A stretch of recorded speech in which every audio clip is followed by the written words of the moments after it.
कैसे हो। देखो आज हम डिस्कस करेंगे कॉन्सेप्ट ऑफ एटम्स।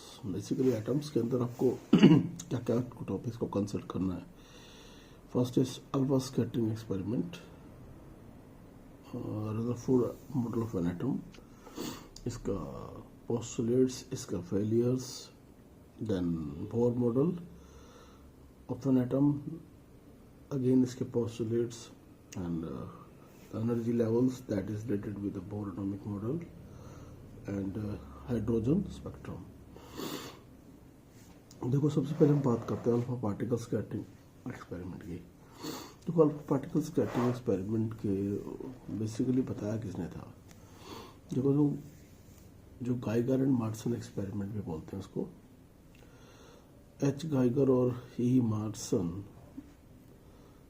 इन 1911 में एक एक्सपेरिमेंट परफॉर्म किया। उन्होंने एक लेड चैम्बर लिया, उसके अंदर एक रेडियो एक्टिव सब्सटेंस रखा बिस्मिथ, जिसमें से क्या हुआ, अल्फा पार्टिकल एमिट हुए रेडियो एक्टिव सब्सटेंस से और कोलिमेट होके थिन गोल्ड फाइल पे स्ट्राइक हुए। And after this gold foil it strike on the zinc sulphide screen with in certain angles. Okay, according to Geiger Marsden ने experiment क्या perform किया। देखो उन्होंने एक्सपेरिमेंट परफॉर्म किया कि on the scattering of alpha particle कैसे किया, from thin gold foil and obtain as a impart,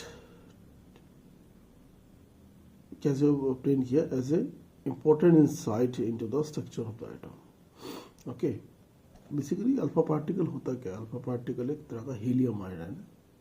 helium ion मतलब you can say a helium atom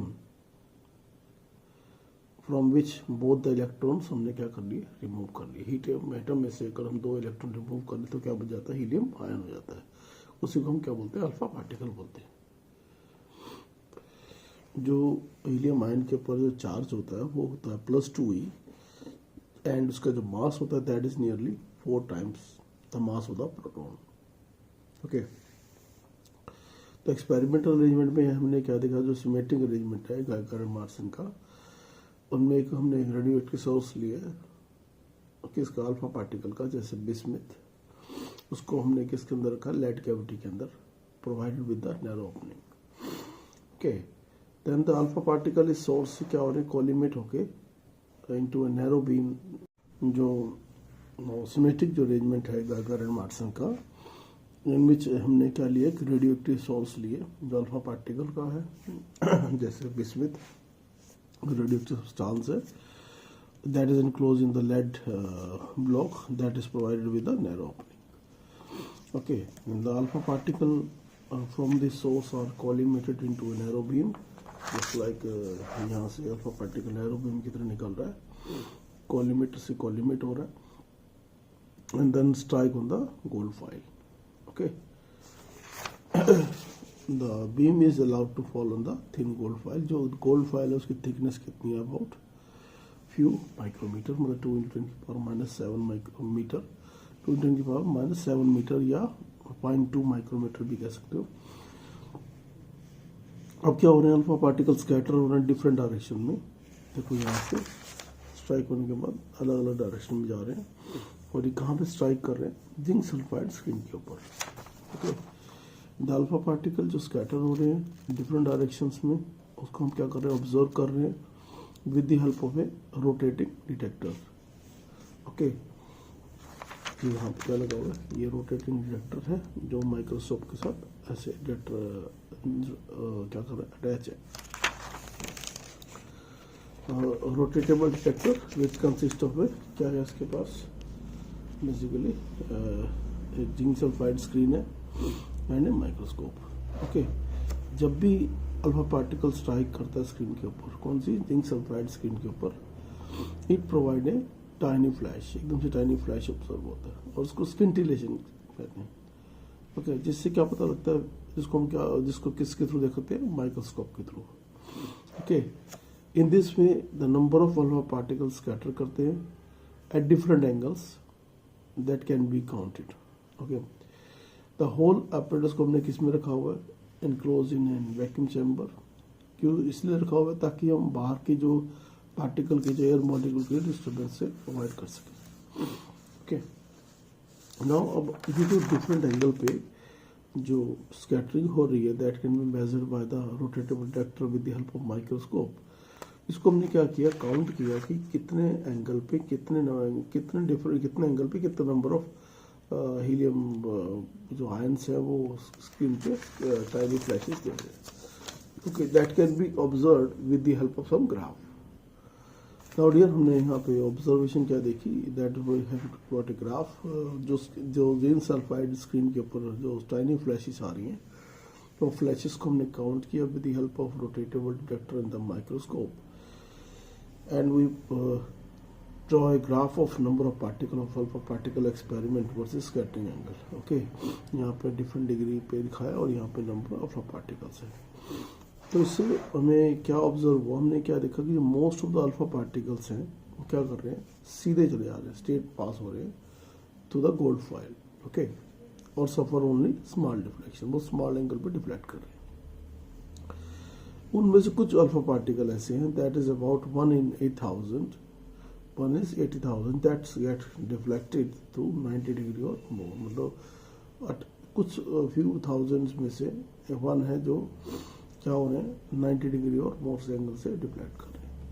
and occasionally you can see, very rarely, and alpha particles gets क्या हो रहे हैं, rebound हो रहे हैं, कहाँ से, फ्रॉम द गोल्ड फाइल से, and suffer deflection of 180 degree. ये हमने ऑब्जर्वेशन की और इसके रिस्पेक्ट में क्या प्लॉट किया, ग्राफ प्लॉट किया।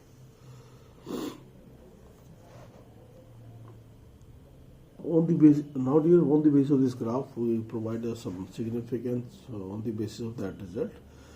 हमने क्या देखा, यहाँ पे हमारे पास सेंटर में है न्यूक्लियस और ये हमारा एटम। तो यहाँ पे हमने क्या देखा, ये वेलोसिटी वेक्टर्स हैं जो अल्फा पार्टिकल्स को रिप्रेजेंट कर रहे हैं। ये centre line of the nucleus, ये सेंटर से थोड़े और दूर, थोड़े और दूर, थोड़े और दूर, ऐसे ही ऊपर भी और नीचे भी। तो हमने यहाँ पे ऑब्जर्व क्या किया, बेसिकली बेसिक ऑब्जर्वेशन को ध्यान दें तो हमने क्या देखा कि जो अल्फा पार्टिकल्स क्या है, कुछ अल्फा पार्टिकल जो सेंटर लाइन से दूर है, देखो ना, जो सेंटर लाइन से दूर है, जैसे कि यहाँ पे जो वन लाइन में दिखाए हुए ये जो है सीधे जा रहे हैं बिल्कुल, है ना, और बहुत कम एंगल पे डिफ्लेक्ट कर रहे हैं, क्योंकि यहाँ से भी ऐसे जो दूर है सेंटर लाइन से ऑलमोस्ट सीधे जा रहे हैं। तो हमने क्या देखा, most of the alpha particles कैसे पास कर रहे हैं, straight, okay, through the foil. So most of the space with in the atom must be empty, इसका मतलब काफी सारा स्पेस एटम के अंदर खाली है। ओके, नेक्स्ट देखा, अब हमने क्या देखा, जो लार्ज एंगल ऑफ स्कैटरिंग को एक्सप्लेन करें तो रदरफोर्ड ने सजेस्ट क्या किया कि ऑल दो जो पॉजिटिव चार्ज है and the mass of the atom जो है वो कहाँ पे कंसंट्रेट कर रहा है, वेरी स्मॉल रीजन पे कंसंट्रेट कर रहा है, जिसको हम क्या बोलते हैं, nucleus of an atom. And जो हमारा न्यूक्लियस है that is surrounded bye cloud of electron, उसके पास क्या सराउंड क्लाउड ऑफ इलेक्ट्रॉन्स है, जिसके पास क्या टोटल नेगेटिव चार्ज है, and that is equal to the total positive charge. So the nucleus of the nucleus, जितना अमाउंट का न्यूक्लियस का पॉजिटिव चार्ज है उतने अमाउंट में नेगेटिव चार्ज भी है। सो हम ओवरऑल ये भी कह सकते हैं कि जो ओवरऑल जो एटम है as a whole is electrically neutral. These are the significance of the result. Now अगर हम एक चीज बड़ी इंपॉर्टेंट नोट करें कि कुछ अल्फा पार्टिकल जो सेंटर लाइन से बहुत दूर है वो बिल्कुल स्ट्रेट लाइन में जा रहे हैं, ओके। बट अगर हम एक ये पॉइंट देखें, ये कौन सा पॉइंट कंडीशन आ सकती है, ये देखो, ये कंडीशन आप देख रहे हो, ये क्या है, इसको हम डिस्कस करेंगे। इसका नाम है distance of closest approach. Now dear, हम डिस्कस करते हैं concept of distance of closest approach. Let us, हमने क्या मान लिया, let us suppose and alpha particle, यहाँ पे क्या है, अल्फा पार्टिकल है, ओके, जिसका मास कितना है, m, and initial velocity V that moves, क्या कर रहा है, मूव कर रहा है directly towards the center of the nucleus of an atom, बिल्कुल centre of the nucleus of an atom की तरफ जा रहा है। ओके, अब जैसे से ही आगे बढ़ता जाएगा, हैवी ये क्या होता चार्ज है, पॉजिटिव चार्ज है ना, और सेंटर ऑफ द न्यूक्लियस के पास भी क्या है, पॉजिटिव चार्ज है। तो क्या होगा, as it approaches the positive nucleus,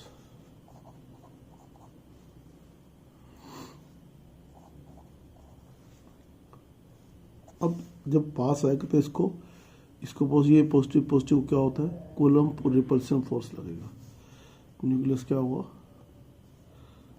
it experiences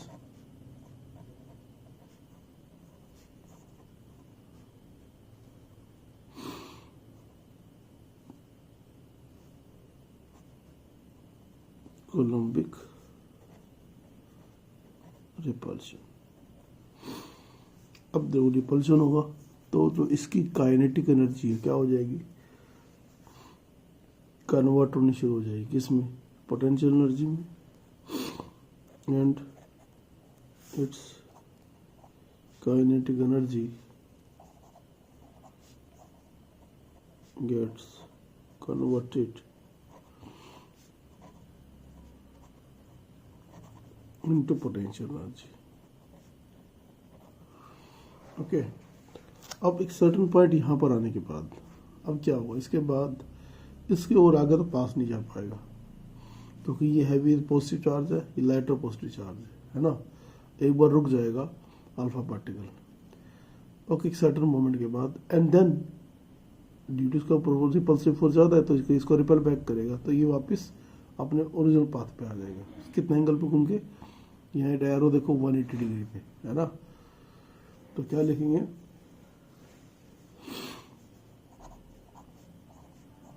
eight a certain distance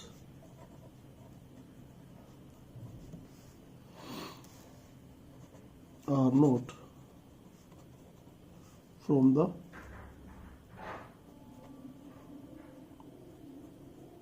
nucleus,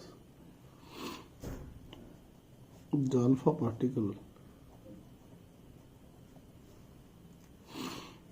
पहले तो एक बार क्या होगा, स्टॉप रुकेगा for a moment, and then begins to retreat its path, मतलब you can say scattered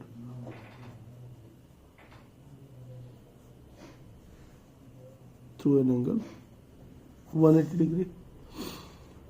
अब देखो, तो इससे हम क्या बोलेंगे, जो मिनिमम डिस्टेंस है इसे क्या बोलेंगे, distance of closest approach.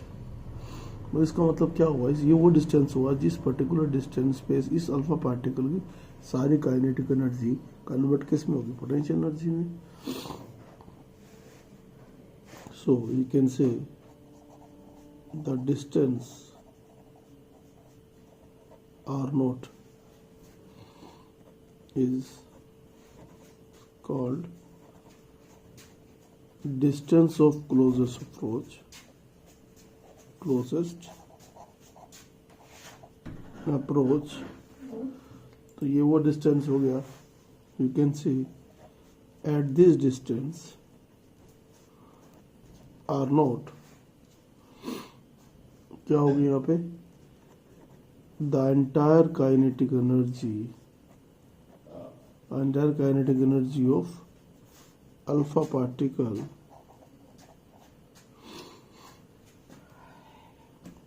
gets converted into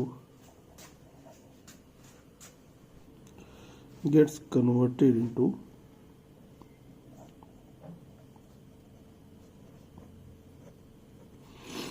potential energy. अब देखो मान के चलो हमारे पास क्या है, चार्ज ऑफ अल्फा पार्टिकल कितना है, दैट इज +2e, इसको हम नाम दे दिया Q1। Similarly charge of scattering nucleus कितना है, स्कैटरिंग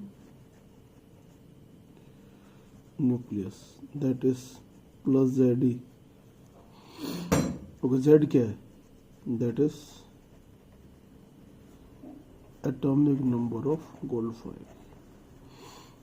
जो कि हमारा foil atom.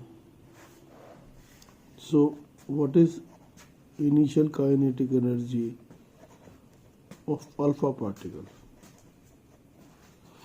Initial kinetic energy है, इसको हमने कह दिया दैट इज हाफ mv²। तो पोटेंशियल एनर्जी क्या होगी of alpha particle and nucleus at R0, that is equal to K Q1 Q2 by R0, or we can say K Q1 Q2 upon R0. So the total potential energy हो जाएगी यहाँ पे, that is K2ZE² by R0। तो bye conservation of energy देखें, conservation of energy, तो हमने क्या देखा, जहाँ पर के अल्फा किसके बराबर हो जाए पोटेंशियल एनर्जी के, के अल्फा हमारा कितना है, हाफ mv², पोटेंशियल एनर्जी कितनी है, k into 2ZE² by R0। So what is the value of R0? 2k ZE² by half mv²। So this is the formula of distance of closest approach। As we know that the, देखो nucleus, अब यहाँ पे अगर आप समझें, जैसे मान के चलो आप अल्फा पार्टिकल की काइनेटिक एनर्जी दे रखी है 5.5 मेगा इलेक्ट्रॉन वोल्ट, और यू कैन से 5.5 इंटू 1.6 10 की पावर माइनस 19 वोल्ट, 19 जूल, और जेड एटॉमिक नंबर है 79। तो इसकी वैल्यू कितनी आ जाएगी देखो, तो यहाँ पे अगर आप देखें R0 क्या आ जाएगा 2, के की वैल्यू होती है 9 इंटू 10 की पावर 9, जेड है 79, इलेक्ट्रॉन हो गया 1.6 10 की पावर 19 का होल स्क्वायर, और दैट इज 5.5 इंटू 1.6 10 की पावर 19। तो इसको अप्रोक्सीमेटली सॉल्व करेंगे तो ये आएगा 41.3 फर्मी, या 41.3 इंटू 10 की पावर माइनस 15 मीटर। इसका मतलब ये जो डिस्टेंस निकाला हमने, that is larger than the sum of the radii of the gold foil and the alpha particle। इसका रेडियस ऑफ द न्यूक्लियस है ऑफ द ऑर्डर ऑफ क्या आएगा, तो ये हम कह सकते हैं this distance is considerably larger than, किससे ज्यादा है, sum of radii of gold nucleus and the alpha particle। Okay, so the radius of a nucleus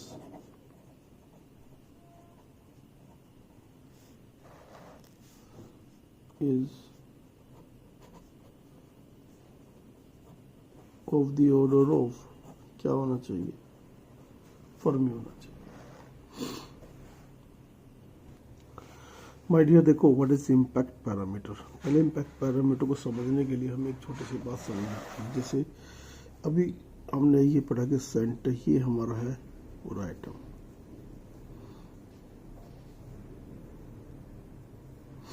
centre में क्या है, न्यूक्लियस। ओके, हमने क्या देखा, सेंटर लाइन है ये, सेंटर लाइन, और ये है दूर, जो सेंटर लाइन से दूर है, सेंटर लाइन से दूर, और ये थोड़ा और पास, ये थोड़ा और पास। तो यहाँ पे इनको बोलते हैं, इन एरोस को हम बोलते हैं वेलोसिटी वेक्टर। ये है सेंटर लाइन, ठीक है। तो अब मैं ये वेलोसिटी वेक्टर की एक परपेंडिकुलर लाइन ड्रॉ कर रहा हूँ फ्रॉम द सेंटर। ये भी ड्रॉ कर रहा हूँ, ये परपेंडिकुलर, ये भी परपेंडिकुलर, ये भी परपेंडिकुलर। तो हमने क्या देखा, जो परपेंडिकुलर डिस्टेंस सेंटर से सबसे ज़्यादा है उसमें पार्टिकल ऑलमोस्ट सीधे स्ट्रेट जा रहे हैं, और थोड़ा और पास आ रहे हैं कम डिस्टेंस पे, थोड़ा सा कम एंगल पे जा रहे हैं, ये थोड़ा ज़्यादा एंगल पे जा रहे हैं, ये थोड़ा और ज़्यादा एंगल पे स्कैटर कर रहे हैं। तो ये जो परपेंडिकुलर डिस्टेंस है इसे क्या बोलते हैं, इम्पैक्ट पैरामीटर। इसको हम बी से रिप्रेजेंट करते हैं, जैसे B1, B2, B3, B4। तो जो सेंटर लाइन का इम्पैक्ट पैरामीटर वो क्या होगा, उसका 0 होगा। तो ये कहाँ तक, ये कितने एंगल पे जाता है, इसका एंगल ऑफ स्कैटरिंग होगा 180 डिग्री।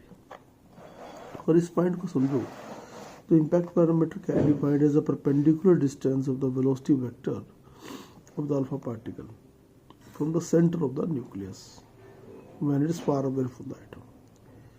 देखो फॉर जो लार्ज इम्पैक्ट पैरामीटर है, जैसे लार्ज इम्पैक्ट पैरामीटर है, इसमें क्या है, repulsive force experience by the alpha particle. उसको रिपल्सिव फोर्स नहीं मिल रहा, वीक एक्सपीरियंस है, तो alpha particle pass almost undeflected.